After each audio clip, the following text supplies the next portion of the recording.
Welcome, everybody.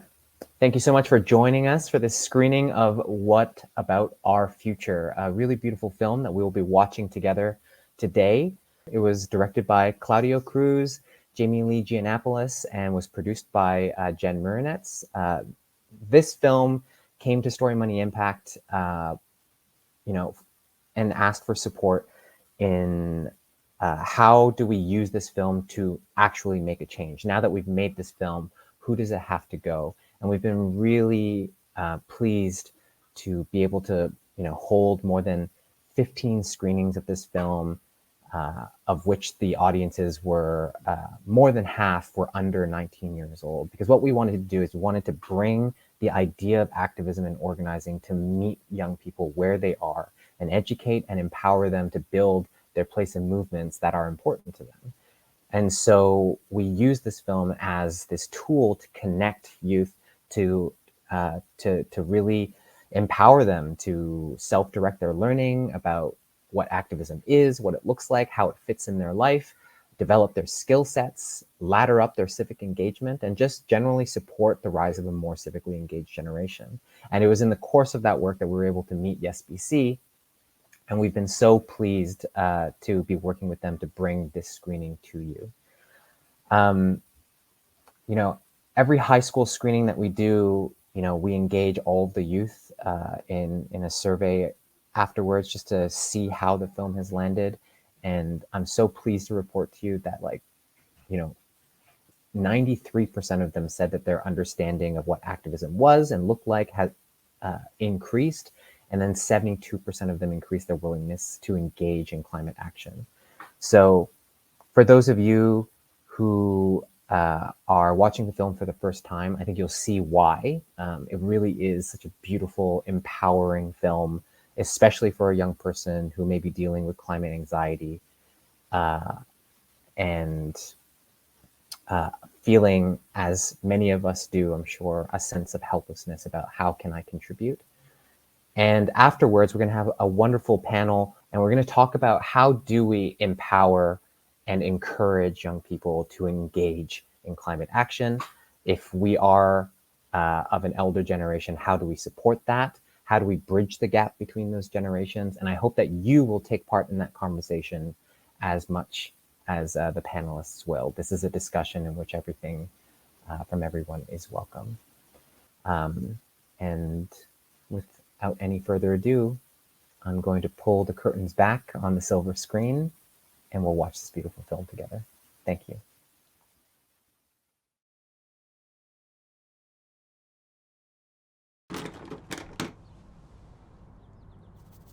The action we need to take to really turn this crisis around is going to not just be small tweaks to people's life. We need to radically change things. I think that it's exciting, and I think that the world we're building is going to be great. But this feels so scripted. Okay, wait, I'm trying to speak more authentically. It's easy to dismiss us as cute, inspirational teenagers, but we're really looking for system overthrow.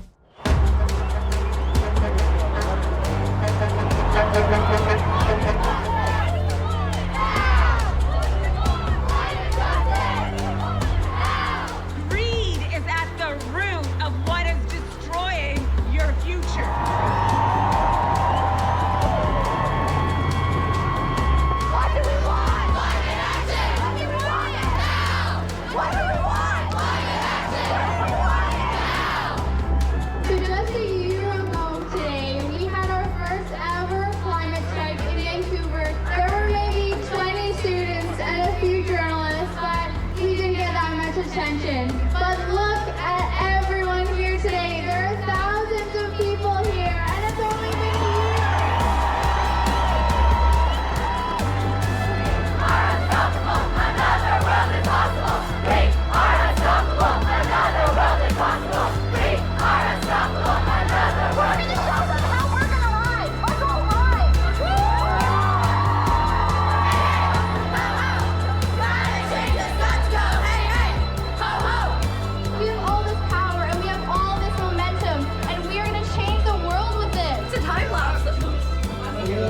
my God. So without any further ado, I want to bring on our really incredible panelists so that not only I will ask them some questions, but all of you in the audience as well. I would like to bring up Judy Feinstein, the founder of YesBC, Youth for Environmental Stewardship. She's also the lead mentor for Climate Reality in British Columbia. Please say hi, Judy.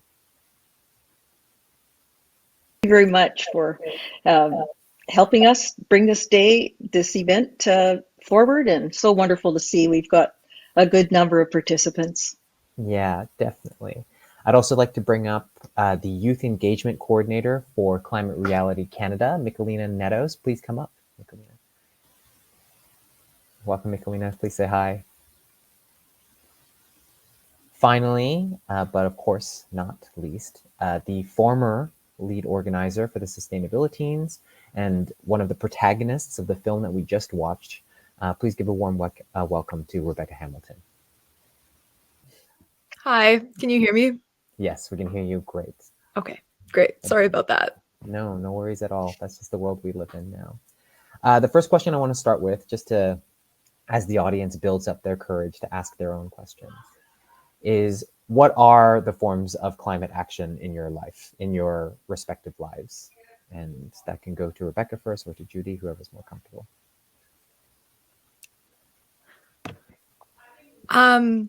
Yeah, hi. I'm so the main project that I'm involved in right now, and I have been for the last year and a half or so, is I'm part of a team of people that have been going through this in-depth process of reflecting on what the climate movement has won so far, and what intervention we think is needed in order to win this significant government action that's necessary to decarbonize our economy and infrastructure.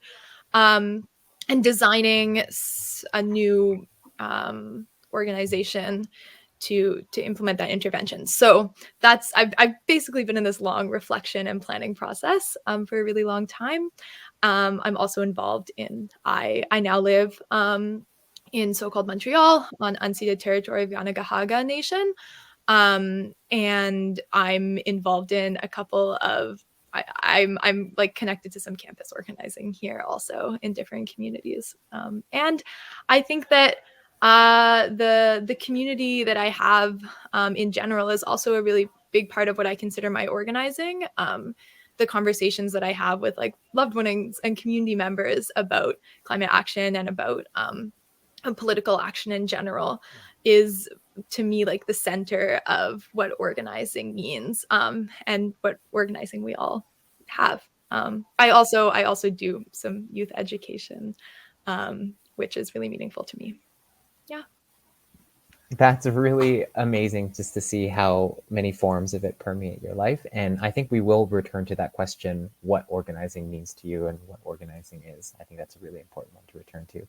Michelina, just so you know, the question that we're all kind of going through right now is, what are the forms of climate action in your life right now? And I'm just going to go to Judy while you think about that. Judy? Yeah, thank you very much. So I have been privileged to be working in the space of climate action and youth engagement for about 15 years. And the reason I got started in it was because my knowledge was deficient about climate change, and I decided probably more like 20 years ago that I needed to learn as much as possible about climate change. And in doing so, I discovered that I think what the most important thing is for climate action and for my involvement is to engage young people, and that we need to provide support. People of my generation, older generations, need to provide support for young people to be able to tackle all the challenges ahead of us.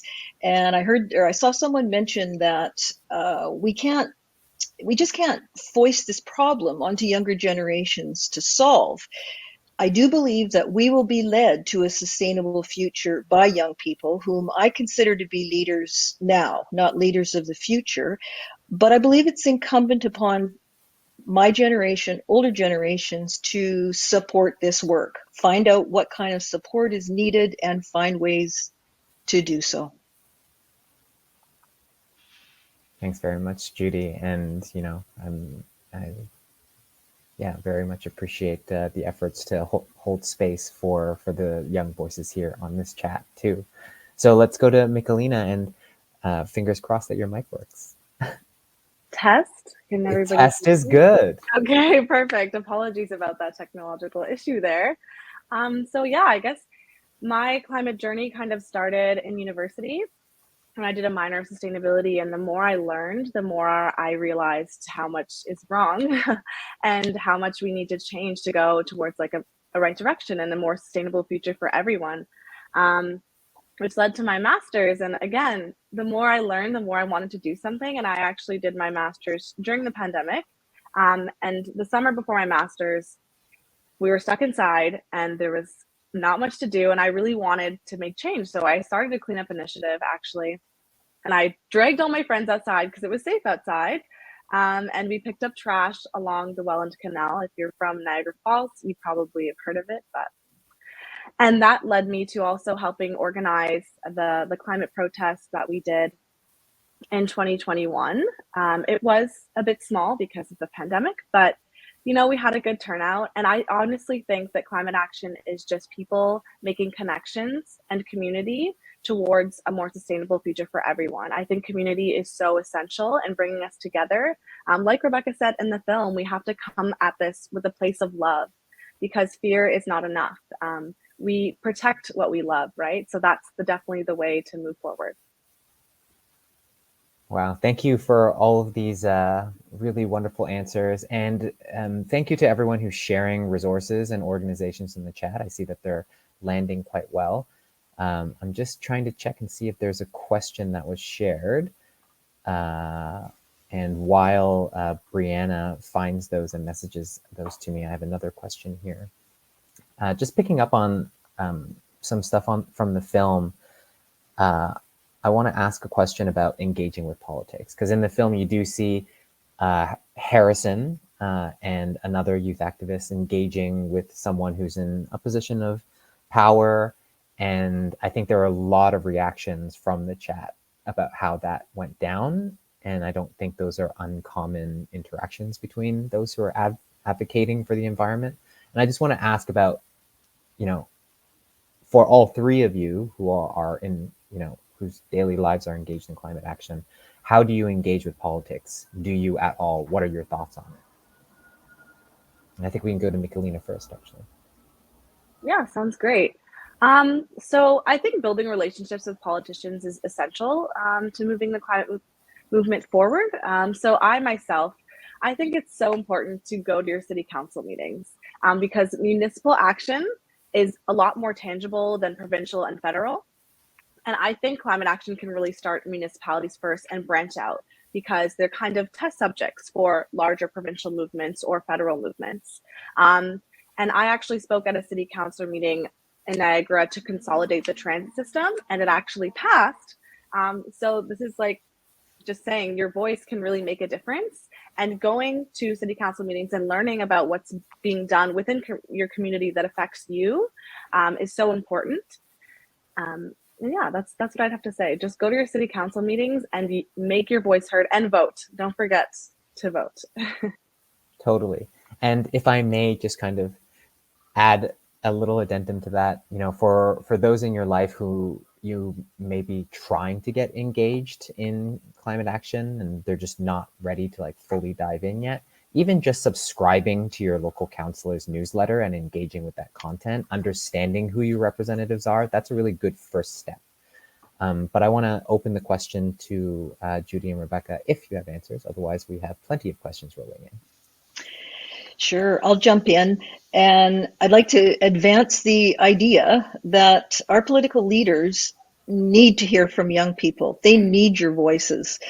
And I know that sometimes meetings with political leaders can be achieved, and somewhat of a feeling of back patting and, oh, you're doing a great job, and here, can we get a photo with you, and that sort of thing. This is much bigger than that, but we need to persist in bringing those voices forward.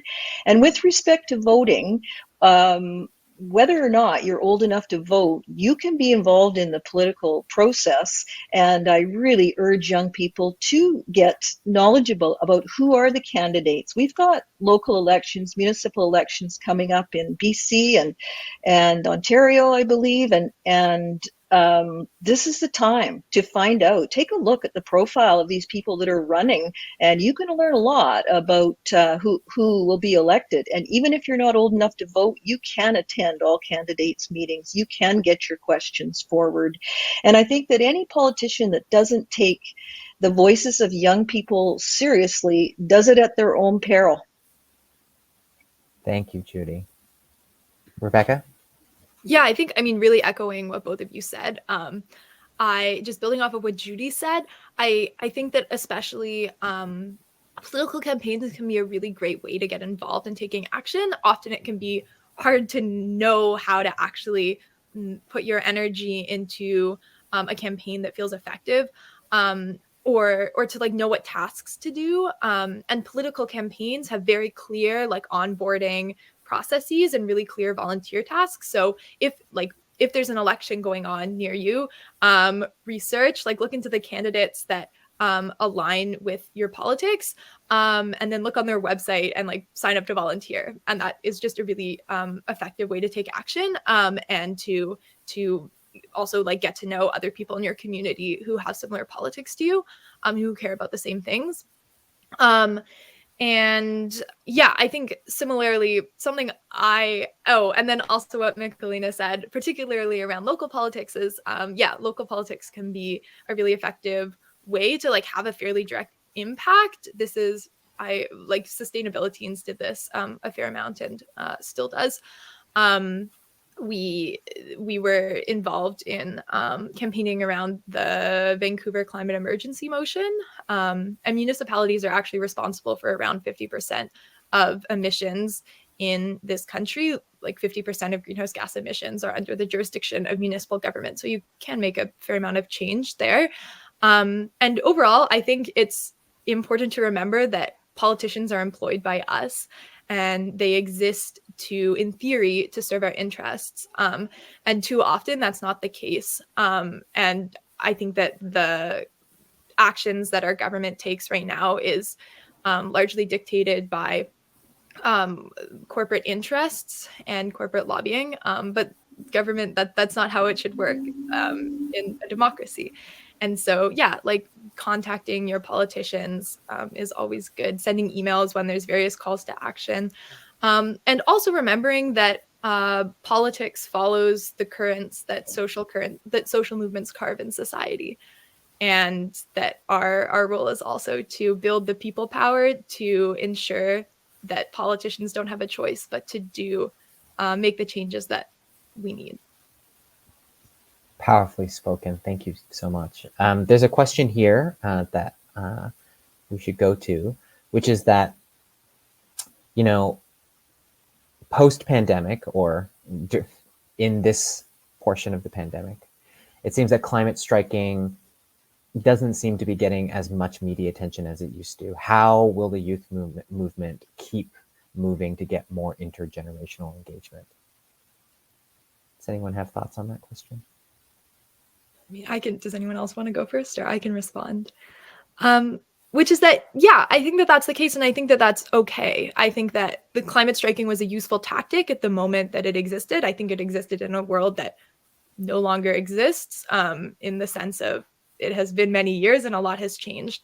And specifically, I think that climate striking and the moral power of youth was effectively made the climate crisis a fairly significant political and personal priority in Canada. The climate strikes, combined with a number of other things, including the awful increased prevalence of climate disasters, and also including mass mobilization, mass Indigenous-led mobilization against the CGL pipeline, in support of Wet'suwet'en Nation, and a lot of other things, but including the climate strikes, cemented the climate emergency as a significant, urgent threat. And now a vast majority of Canadians are aware of this and concerned about it. Polling shows that like 70% of Canadians are approximately, it changes, are really concerned about the climate crisis. So I think that that moment, like we have public alignment on what the problem is. And so now what we need to do is make the solutions happen, because our government is saying the right things, and our government has formally recognized that we're in a climate emergency, and they can pay lip service to the demands, and they can echo the messaging of climate strikes, and yet they are not taking any kind of climate action commensurate to the threat that we face. There's no plan to transition all of our economy and infrastructure off of fossil fuels. The government is continuing to pay billions of dollars to the fossil fuel industry in the form of subsidies. And they're just lying through their teeth when they say that they're climate champions, because they are just not taking this seriously. And so I think that the moment that we're in now, it calls for a different strategy and like calls for different tactics, which is that the reason that politicians are acting in this way is because they are beholden to the interests of fossil fuel companies, and that's how their priorities are dictated. Like investigations have shown that during the pandemic, there was like a secretive committee of the leaders of the fossil fuel industry that met with the like PMO, like the Prime Minister's office, and that like they met weekly, which is the vast majority of the population was going through like some of the hardest times that we faced in a really long time, and that this was who the government was prioritizing to meet with, was the ultra rich leaders of the fossil fuel industry. And as a result, like they continue to pay massive amounts of money to the fossil fuel industry. So, and sorry, I know I'm going on, this is maybe a longer answer than is necessary, but which is to say that what will break that power, like, is organized people. And we're at a place now where we need, like, we can't just have youth voice, we can't just have young people, we need everybody uniting together, because like the concentrated power of the fossil fuel elite and billionaires in general is strong, but it's everybody else that runs society and everybody else that ultimately has control over society, and that these are the lines that need to be drawn right now. And so I look back on the climate strikes and I think that was really effective in the moment when it happened, and I don't feel like we need to bring them back or make an effort to bring them back. And I have hope for the power of organized people going forward. Absolutely. That was my really long answer to that No, question. it's a beautiful answer. And I think like complicated answers about interconnected issues and intersectionality is really important. And I think it leads me to the next question that I want to give to Michelina. You know, building on what Rebecca said, that it's not just youth and it never has been about youth. What other barriers prevent people from engaging in these issues? And I know that's a big question. It's definitely a big question. But first, I just want to quickly say to Rebecca's comment, yes, we are the 99%. That is my favorite quote ever. So people do have power, and we need to remember that even though billionaires do hold a lot of power via their money, they are the 1% and we are the 99%. So that's just something to keep in mind. But regarding barriers, I think it's really hard for a lot of people of color and low-income people to take part in the climate action when they're focused on meeting ends meet, especially in today's society with inflation. The cost of living has increased exponentially, and people are worried about putting food on the table for their families.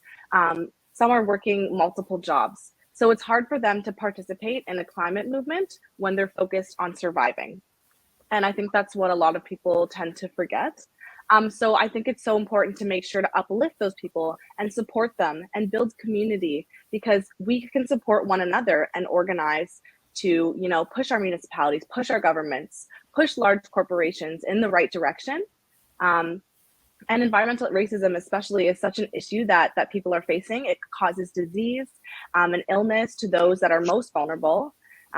just adding even more barriers.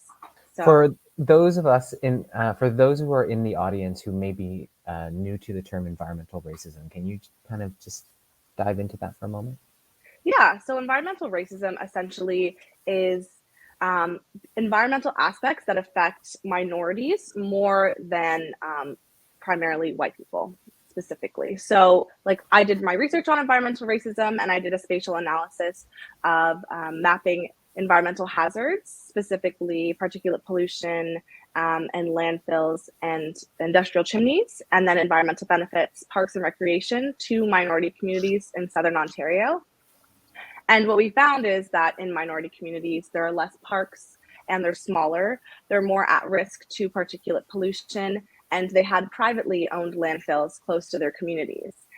So this is a clear example of like what needs to change, because they're facing not only additional barriers to life, but now they're being faced with even increased health illness. And a lot of youth that are minorities in these areas actually have a lot more asthma than predominantly white people as well. So it's a big issue. Well, thank you for opening that up a little bit for us, Nicolina. Judy, there's a question here for you that I think there was a young person in the chat who really wanted us to dive into, which is the Bridging Generations is an initiative by YesBC. And I think the larger question of how can the older generation support the younger generation? Mm-hmm. Yes, thank you for that question. So I just want to quickly mention about youth, or not quickly, but really try and dive into about youth, young people and their capacity and burning out. Because there's so much going on in their lives, and many people have additional barriers. Just to get involved and be able to do this work can bring a lot of anxiety. The issue is a very difficult one. The work is difficult, and I think that when we find ways to work together, our journey is going to be better. So across generations, in learning, when I'm hearing from young people that they do feel stressed and feeling burnt out and full of anxiety about all the things around us, I think this is where we can start to bridge generations. I've had the benefit of getting to know a lot of young people doing a lot of incredible work. And I think that what becomes a real difficult problem is they want to do so much. They've got fantastic ideas, but there needs to be support. And that's why I think, people of my generation, I'm retired, I'm devoted to this mission. But I think a lot of people would like to mentor younger people and try to help them in their journey. And I've also had the pleasure of getting to know a lot of people involved in this movement that are my age, all ages, through my involvement with Climate Reality and being a mentor for climate leaders. So what YesBC would like to do is try to help make these connections. We're a small organization, completely volunteer run, but we can help make connections across generations to try and help young people further their work. I think that's a really beautiful way to support. And I think also the best people to answer that question would be the young people on this call themselves. Like, what are the ways that an older generation can support you? Just tell us right now. We'll do our best. Rebecca? Yeah, I mean, I think mentorship is so valuable and such a gift. And any form of advice and connection is what's really valuable. And I think especially in a sustained way, because like you were saying, so much of the challenge of organizing is figuring out how to emotionally sustain yourself. And so having people in your life who are older and who've experienced that and been through that before, and like have also just are like older people who have more life experience about living life in general is yeah, that form of sustained support is what I think is most helpful. And also, like, older people who are organizing their communities to participate, to work together with young people, to organize together. I think that increasingly I feel like separated organizing spaces are that it's always nicer to be organizing intergenerationally in spaces where older people can like naturally share skills and support with younger people, and where a lot of the strategies that we need to be working on are very similar. And so yeah, any form of relationship and support, and also organizing older people as well, is valuable. Thank you, Rebecca. Michelina, I want to ask you the same question, but I want the chat to do something for me. I'm actually very interested as to what the average age or the, of people who are on this call are, because I see that there are some young people here. I see there are some parents here, some teachers here. So you don't have to give me an exact number. I'm not asking your birth date. This is not a phishing scam. Please just let us know approximately like how old you are. I'm 34. And while you're putting those answers in the chat, I would love to know, Michelina, what are some of the best ways that an older generation can support you? Well, I definitely have to agree with Rebecca. Like any form of guidance, any advice is so valuable, because I find a lot of young people, they really have, as Judy said, great ideas, but they don't really know where to start. And so the experience from older people can really help guide them in the right direction. So whether that is towards, changing policy, or maybe they just need like emotional support to be able to, talk on that panel and share their ideas, or maybe they're looking for funding to start an NGO or not for profit with their idea and really organize around a specific issue that they're passionate about. So I definitely think that any form of support is so useful, especially for young people that may not have like a really stable figure in their life. That can be like life changing, and seeing adults that reflect you as well. So for me, for example, I remember during my master's, I met a woman who was so successful, and she was a brown woman as well. And it was just so amazing to see her in such a high place, taking up space and demanding respect from people, because it can be so difficult with the added barriers of not only being a person of color, but also being a woman, right? So yeah, seeing examples of who you can be as well can be so useful for young people. Yeah, really beautiful answers from everyone. I see here in the chat that we do skew a bit older. There are a couple of younger people on this call, and you're very welcome to ask questions of the people on this panel. And I think that there are a lot of people who have expressed that they are parents. And we talked a lot about mentorship, about people who have connections that they can share with you.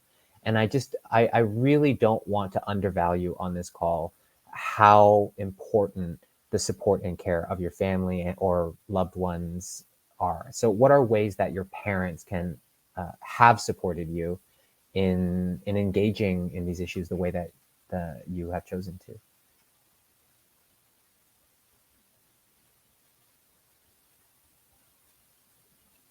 I guess I can jump in.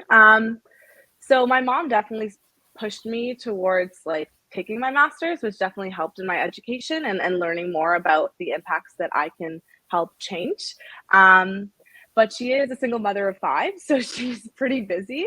And so I did also get like leadership from people outside of my family, specifically within my university, from professors, or specific universities have these networking platforms that you can be bridged with somebody, and that really helped guide me in the right direction as well. My mom also thankfully started composting after a bit of persuasion. But yeah, just showing that they care and being there for you can be so impactful. Thanks for sharing that. Yeah. Rebecca? Yeah. I'm really lucky to have like parents that are just like very supportive of me in general. And I think one thing that I really appreciate about them is that they really raised me with a sense of felt connection to the natural world, because that was something that was really important in their lives, and that they were able to pass on to me. And so that's one thing that I think has been like foundational for me. And also they are people who, have just always really encouraged me to like speak my mind, and do what I can to take action on things that matter to me. And I think also like, not everyone has that. And I feel very lucky that I have like very supportive parents. And so I think that that's what can be so valuable about having other, like Michelena was saying, like other adults who are active in movements, and who are able to volunteer and support young people who care a lot, and who are doing a lot, but maybe don't have the like emotional support, or like family members like who have learned about these issues and stuff, and so can provide back and forth. So having older volunteers is so valuable, because having like older people who believe in you and who like you can feel belonging with is so important. Well, as someone who now has to identify as an older person, I definitely believe the hell out of you all and will continue to support. I want to shake this up a little bit. We're halfway through our Q&A. We've got about 25 minutes left. And, this, panel discussion format, it can get stilted after a little while, where I'm just asking questions and pulling questions from the chat.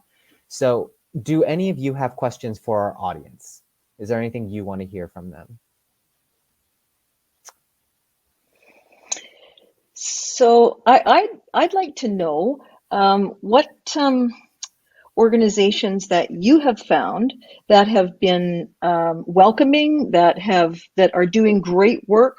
I know some of you are already putting some of those in there, but that would really, be helpful to be able to connect up with these organizations. Totally. So please list all the organizations that you know of, audiences in the chat. Rebecca, do you have a question for the audience?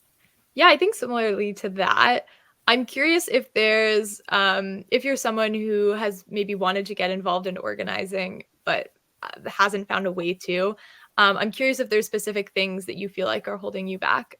Maybe organizing is a word that you don't know, like if in taking action, are there things that you've tried, but that like haven't resonated with you?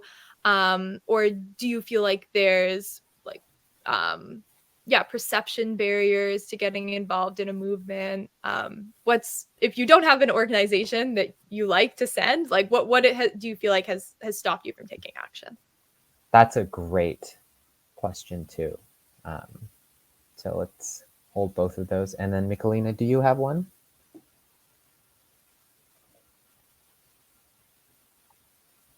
I don't have one on hand per se. But yeah, similar to what Rebecca said, like, what can we do as people in an organization? Like I work for the Climate Reality Project, and so we really want to know how we can support other people and give them the tools and resources that they need to take climate action. So how can we support you? What do you need from us? So those are 3 really great questions for the audience, and you can take your time to answer them. But what are some organizations that you know of that you think should be shared? If you have faced challenges in participating in organizing, why is that? Illuminate those challenges for us if you're comfortable, so that we can talk about it and maybe demystify it a little bit.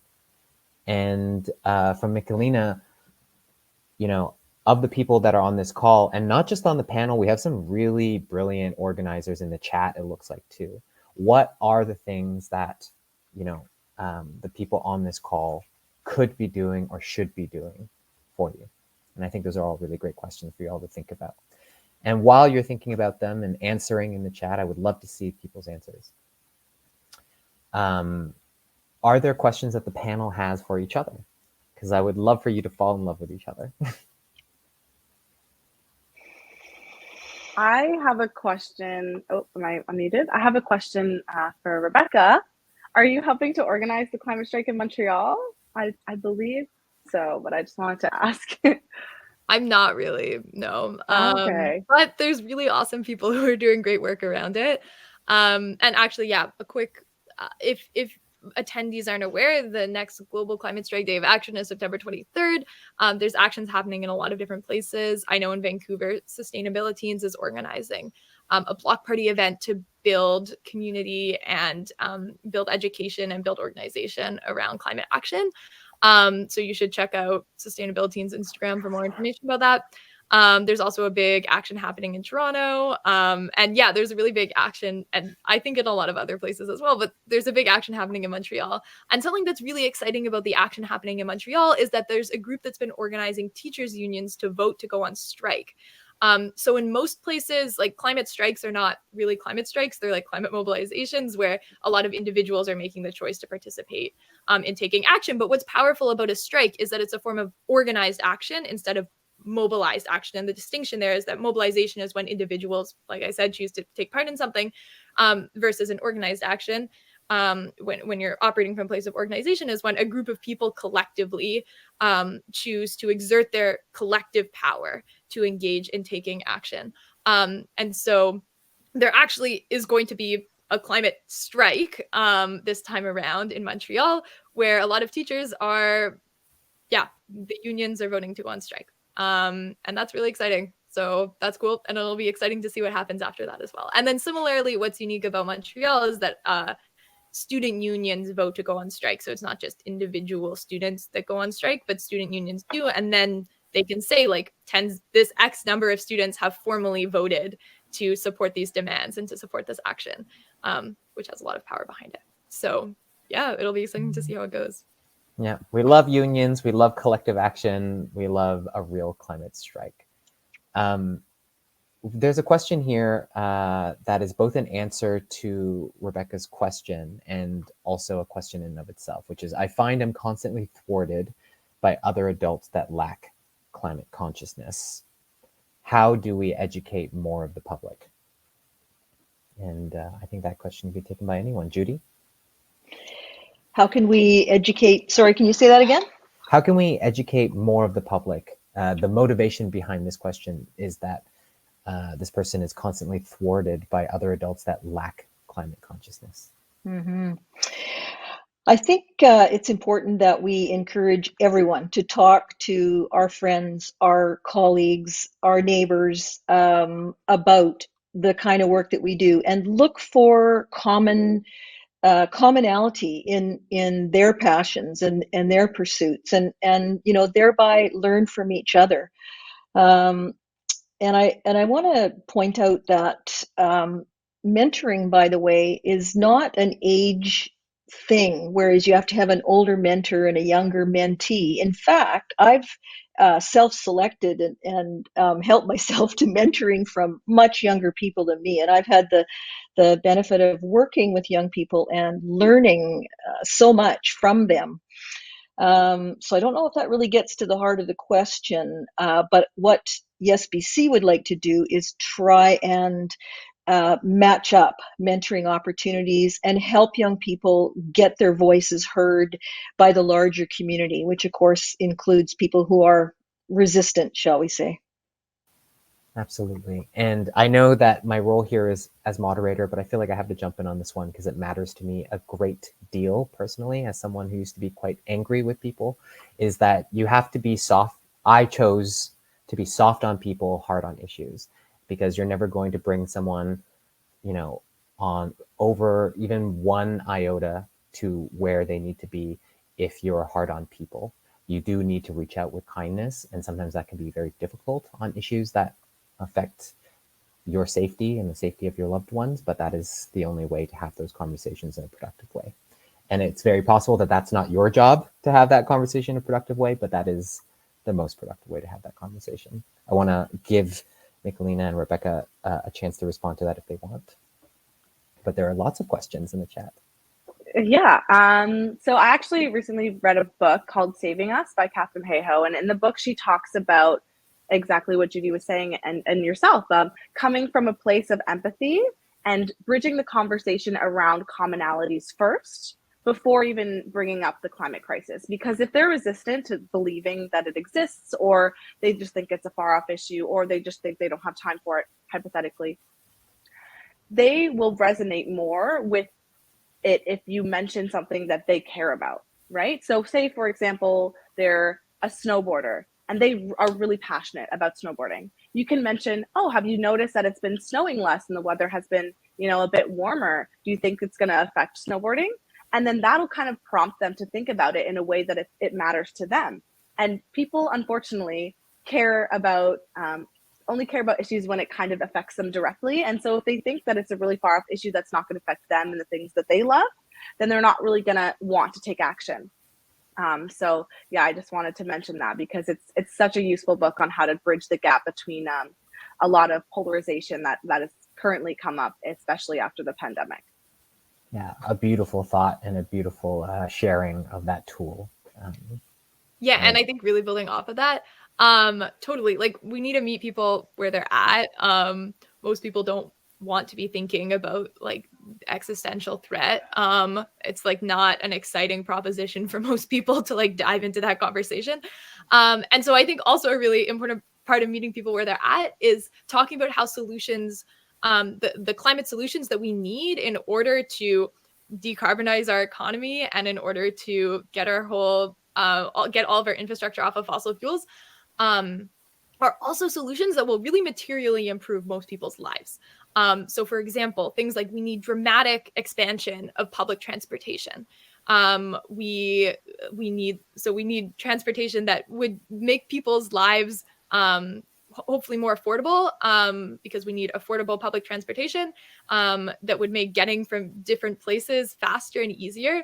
Then like a whole other bucket of solutions that we need is around housing. Like a lot of emissions come from housing, and a lot of cities in this country and a lot of this country is in a housing crisis, and that's a really significant issue in a lot of people's lives.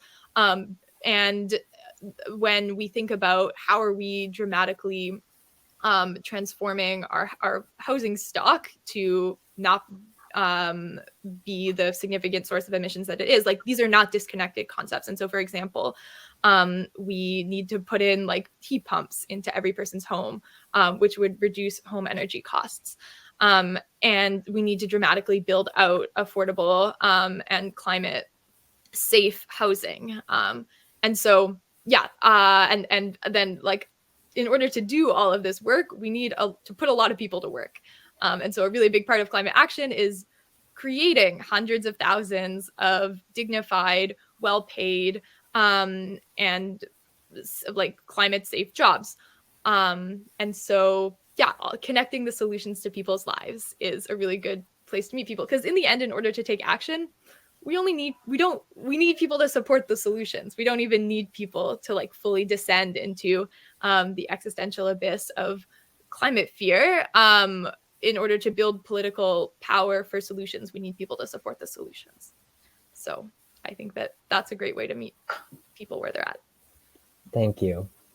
I think that segues into this other question from the audience, which is how can we translate our knowledge around environmental racism and climate injustices into civil actions? And I think this is also kind of the question that we hope to revisit. What is organizing? This person says, I think one of the barriers for some folks, especially for younger people, to participate in the movement is sometimes the inaccessibility of knowledge and research and scientific research. And I think this is a really interesting question. I can jump in. So if you're in a university, definitely, or college, or honestly any post-secondary or even high school, push for open access. Because that makes information accessible. I think it's so ridiculous that we go to these institutions and pay thousands of dollars and then this information is only available to us when it should be available to the broader public. If you're doing research about these issues, make sure that it is open access. It can be expensive, but oftentimes your supervisors or professors have access to grants and are willing to help you with that. Also, there are a ton of organizations that thankfully have free resources. Climate Reality is one. Like we don't ask people for anything for our resources and presentations. And yeah, that's what I would say. And also you can like learn from your community because there's definitely organizations and groups that are doing the work that you think is important. And if there isn't, maybe just ask for support from your loved ones to start it. right? Because organizing is the way forward, as we discussed multiple times this call. Thank you, Michelina. There's another question here. I'm studying public relations at UVic. My question is related to community involvement. I think this question can be summarized as, what can we do to encourage friends and family to become part of the movement or to become part of a community for the environment? Sorry. Judy, go ahead, and then we'll go to. Okay, I'll just sort of jump in quickly. I wanted to reference an article that I read recently, and we are going to put the link in the chat as well. And that's about climate activists looking for help. There was a recent article in the National Observer written by Patty Lane, who is a woman from Victoria who has written dozens of articles about the amazing work that young people are doing.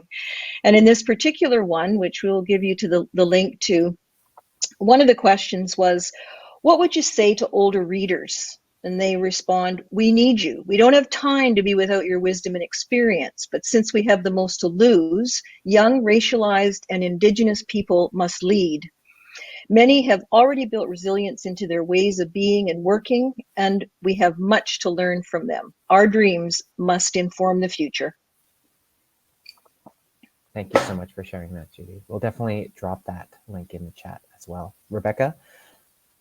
Yeah, I think in terms of getting friends and family to participate, honestly, just asking them and giving them a clear thing to do. So inviting a friend to a meeting or inviting a friend to a canvassing session for a political campaign. Or really concrete things. Most people join movements because they're asked to from a friend, and then they stay because of the relationships that they build. And movements are all about relationships. And if we're trying to create a more caring and connected world, we need to start with how we engage with each other. And I think a lot of people, one reason why people don't join movements is because we have a whole constructed identity around like being an activist. And I think a lot of people have images in their head. People have images in their head about activism, about social movements that may like scare them off. But also I think we perceive being an activist as a separate identity that some people don't have. Like you talk about people like, oh, that's my activist friend, or this person is an activist. And I think it's maybe not the most useful phrase, because really we need to all be engaged in reassert in improving our communities and in asserting our power as people and as community members. And so I think that the relationships that you have in your life normally are really valuable, because if you're bringing somebody into a movement, then a person's like, okay, well, I'm just going to go to this event with my friend and maybe there will be food there, instead of there should be food there. There should be food at all movement events, instead of they just might not see joining the movement as an option for them because they don't identify as an activist. And so I think, building relationships with lots of people in your life is a really important part of organizing in general. And those relationships are the best way to bring people into movement. Yeah, definitely. If there are two things I really just want to pull out and underline a bunch of times, is that most people join movements because they're invited to by a friend. And I think the concept of activism being less like this image of mobilizing and more like friendship is a really beautiful and important way to approach it. And it's the way that I hold that in my life. We are close to the end of our time together, and I want to make sure that we don't rush our close. And I think we've answered almost all of the questions. Is there anything from the chat that's jumped out at any of our panelists, or is there a question that you want to ask each other that has remained on your mind since I asked you to the first time and then just moved on? I have a question for Judy. So like, what can we as young people do to support older people and bringing them into the movement if they're not already involved? Great question. Thank you. Yes, indeed. Invite us.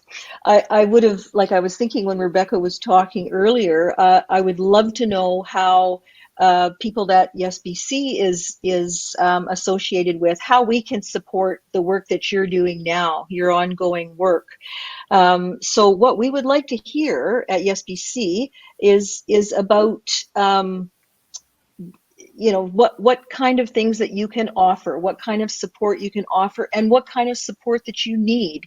And this initiative, Bridging Generations, is being created and co-developed by young people in working groups across Canada, and we would love to include more young people in this. So again, please contact us to see if you're interested, because this initiative is, as I say, being co-created. So we don't exactly know where it's going to go from here, but we're going to be informed by this meeting today about how we go forward. So how can you engage more people in my generation? Ask them for help and their support and expertise and I think there's a lot of people who would love to get engaged. I see a lot of people resonating with everything that's been said in these kind of closing moments. So thank you for those words. Any other final questions to other members of the panelists, or something you'd like to say in closing? Yeah, Nicolina. I just quickly want to mention that next week, Climate Reality is hosting a Youth Climate Week of Action. So we have a ton of webinars on interdisciplinary issues regarding the climate crisis. And on Wednesday, we actually have international perspectives on eco-anxiety, and then an art workshop to follow that. So all of that is posted on our website and on our social media, and we would love to have all of you participate if you're interested. So that's it. Thank you. Thank you, Nicolina. Yeah, it was just really wonderful to meet both of you and to hear a bit about some of your work and hear some of your perspectives. And so thanks for everything you're doing, and keep going.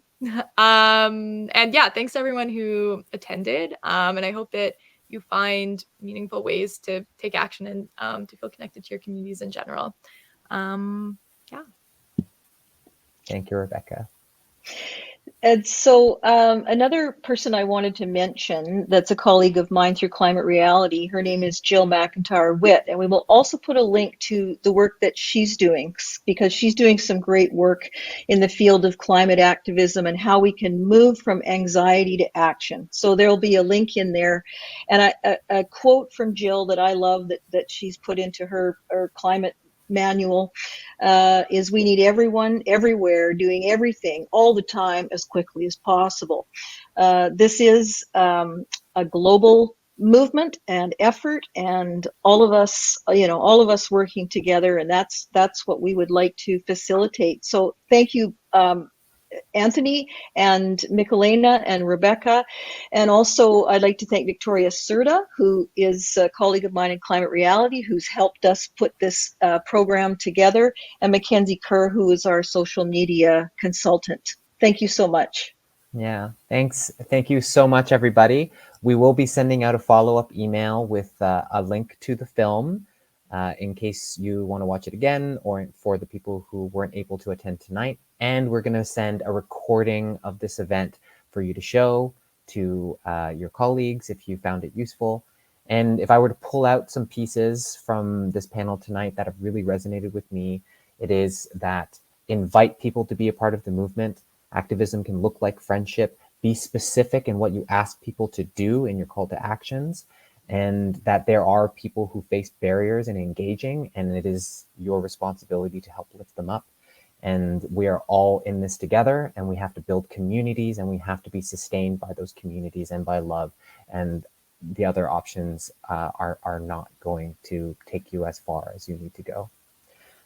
Thank you so much for the wisdom that everyone has offered in the chat, on the panel. Just really beautiful thoughts that will be echoing in my heart tonight. Thank you, everyone. Okay. All right. Good night. Sign off, and good luck out there.